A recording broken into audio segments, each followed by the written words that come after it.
Subscribe now and press the bell icon. Never miss an update. नमस्कार साथियों, स्वागत करता हूं सभी का इस YouTube चैनल पर जिसका नाम है स्टडी विद पीएन लोधा।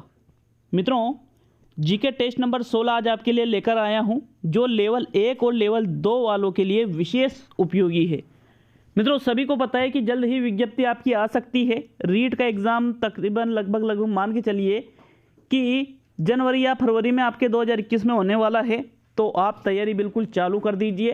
तैयारी करने वाले वीडियो को पूरा देखिएगा, और जो तैयारी नहीं करता है वो चाहे तो अभी से वीडियो को बंद कर दो।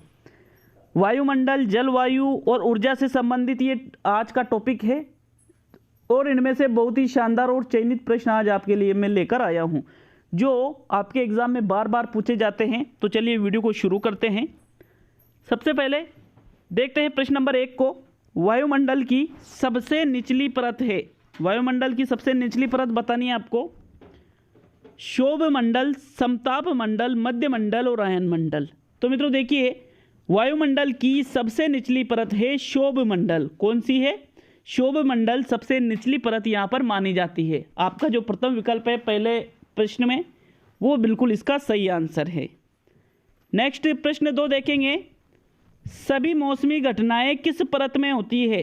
क्षोभ मंडल में, समताप मंडल में, मध्य मंडल में और आयन मंडल में।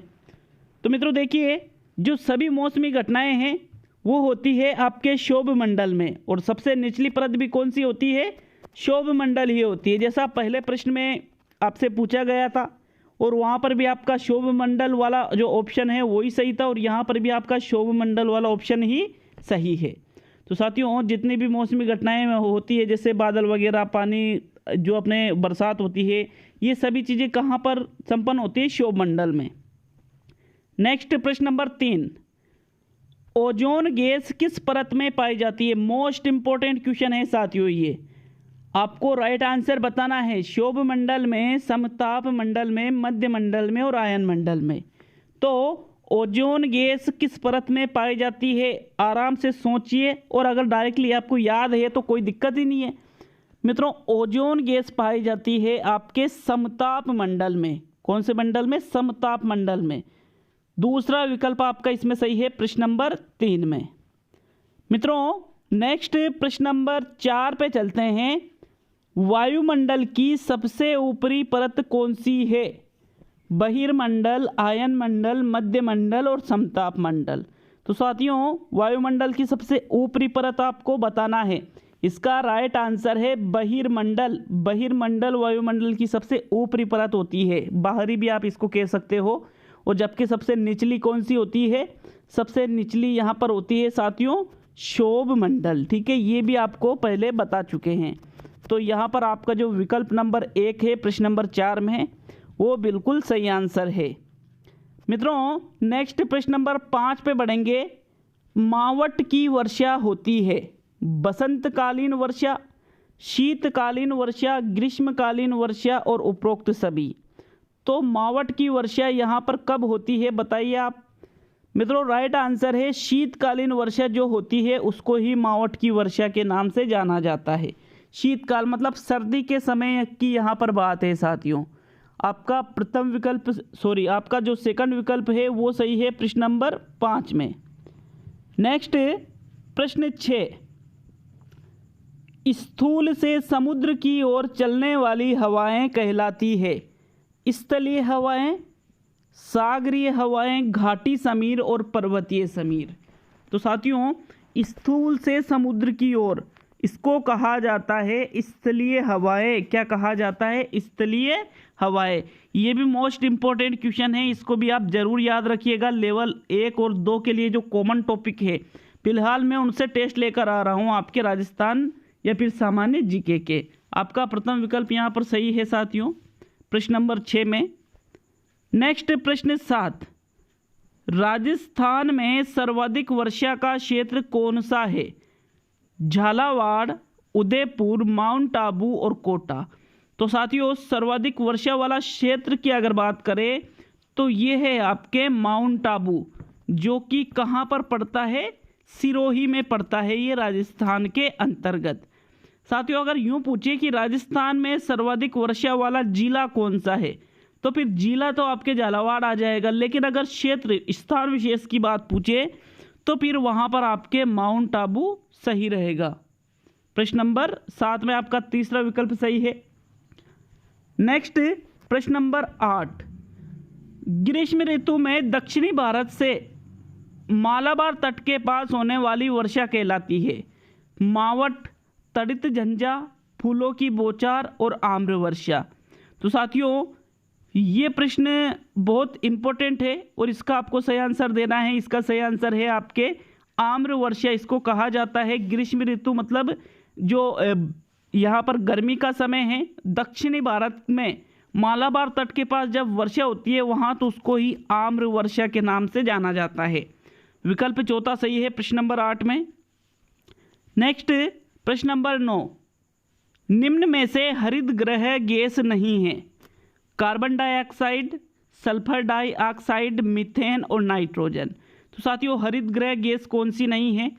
हरित गृह गैस का सीधा सा मतलब है कि जो वातावरण के लिए हानिकारक गैस नहीं है, जिससे वातावरण प्रदूषित नहीं होता है। तो यहाँ पर देखिए कार्बन डाइऑक्साइड, सल्फर डाइऑक्साइड और मीथेन ये हरित गृह गैस के अंतर्गत आ जाती है, जबकि जो नाइट्रोजन गैस है ये हरित गृह गैस नहीं है। तो आपका यहाँ पर विकल्प नंबर 4 बिल्कुल सही है प्रश्न नंबर 9 में। मित्रों नेक्स्ट प्रश्न देखेंगे प्रश्न नंबर 10, जल दिवस कब मनाया जाता है? ये क्वेश्चन भी आपको याद होना चाहिए, बहुत इंपॉर्टेंट क्वेश्चन है। 25 मार्च को मनाया जाता है, 22 मार्च को, 15 मार्च को या 10 मार्च को? तो साथियों अगर ये क्वेश्चन याद नहीं है तो इसको लिख ले आप। मित्रों इसका राइट आंसर है 22 मार्च। जल दिवस कब मनाया जाता है साथियों? 22 मार्च को जल दिवस मनाया जाता है। तो आपका यहाँ पर जो दूसरा विकल्प है वो बिल्कुल सही है। नेक्स्ट प्रश्न 11, रेफ्रिजरेटर में प्रयुक्त किया जाता है हाइड्रोजन, क्लोरोफ्लोरोकार्बन, नाइट्रोजन और ऑक्सीजन। रेफ्रिजरेटर मतलब जो आप फ्रिज भी जिसको कहते हो, उसमें कौन सी गैस का प्रयोग किया जाता है? इसका सही आंसर है क्लोरोफ्लोरोकार्बन। इसका प्रयोग रेफ्रिजरेटर में प्रयुक्त किया जाता है। आपका दूसरा विकल्प यहाँ पर सही है प्रश्न नंबर 11 में। मित्रों नेक्स्ट प्रश्न नंबर 12 पे चलते हैं। 12वां प्रश्न है, निम्न में से धात्विक खनिज है संगमरमर, अभ्रक, चूना पत्थर और लौह अयस्क। तो इनमें से धात्विक खनिज कौन सा है? राइट आंसर बताइए। धात्विक खनिज क्या होता है ये भी आपको मालूम होना चाहिए, जिनमें धातु की मात्रा हो। तो साथियों यहाँ पर अभ्रक, संगमरमर और चूना पत्थर ये अधात्विक खनिज के अंतर्गत आ जाता है, अधात्विक। लेकिन यहाँ धात्विक पूछा है तो धात्विक में यहाँ पर क्या आएगा? लौह अयस्क। ये धात्विक खनिज है। आपका जो चौथा विकल्प है वो यहाँ पर सही है। नेक्स्ट प्रश्न 13, निम्न में से राजस्थान में सर्वाधिक मिलने वाला कोयले का प्रकार है? भाई कोयला 4 प्रकार का होता है, लेकिन राजस्थान में सर्वाधिक कोयले की कौन सी किस्म पाई जाती है? बिटुमिनस, एंथ्रासाइट, लिग्नाइट और पीट। तो साथियों राजस्थान में सर्वाधिक कोयला का जो प्रकार है वो मिलने वाला है आपके लिग्नाइट प्रकार का कोयला।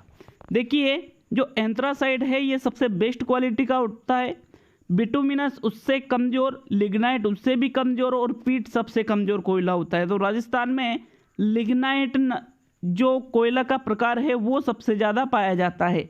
आपका तीसरा विकल्प यहाँ पर सही है प्रश्न नंबर 13 में। नेक्स्ट प्रश्न 14, निम्न में से ऊर्जा का परंपरागत स्रोत है सौर ऊर्जा, जल विद्युत, पवन ऊर्जा और खनिज तेल। तो मित्रों परंपरागत स्रोत का मतलब क्या होता है कि जो स्रोत एक बार यूज करने के बाद आप उसका दोबारा यूज नहीं कर सकते, वो कहलाता है परंपरागत स्रोत। तो यहाँ पर देखिए जो पवन ऊर्जा है उसको दोबारा बना सकते हो, सौर ऊर्जा, जल विद्युत ये तो आपके परंपरागत स्रोत में नहीं आता है, लेकिन जो खनिज तेल है वो ऊर्जा का परंपरागत स्रोत है साथियों। आपका चौथा विकल्प सही है। परंपरागत का सीधा सा मतलब है आप इसको अनवीकरणीय भी कह सकते हो। तो चौथा विकल्प आपका यहाँ पर सही रहेगा प्रश्न नंबर 14 में। नेक्स्ट प्रश्न नंबर 15, प्रदूषक गैसों का विनाशकारी प्रभाव है? क्षार वर्षा, अम्ल वर्षा, उपयोगी जल और अधिक वर्षा। तो साथियों, जो प्रदूषक गैसें होती है जैसे carbon dioxide, carbon monoxide, methane वगैरह, ये जितनी भी गैसें हैं और भी बहुत सारी है, इनके कारण अम्ल वर्षा होती है। आपका दूसरा विकल्प यहाँ पर सही रहेगा प्रश्न 15 में। तो आज 15 ही प्रश्न लिए थे साथियों इस सामान्य ज्ञान के टेस्ट में। कैसा लगा कमेंट करके बताएं और कितने प्रश्न सही होते हैं वो भी बताएं। अगर किसी प्रश्न पर आपको कन्फ्यूज़न होता है, डाउट होता है, तो वो भी कमेंट बॉक्स में ज़रूर लिख के जाए साथियों। बहुत बहुत धन्यवाद। मिलते हैं बहुत ही जल्द अगले वीडियो में। कोई सूचना होगी तो मैं ज़रूर आपको अपडेट करा दूंगा।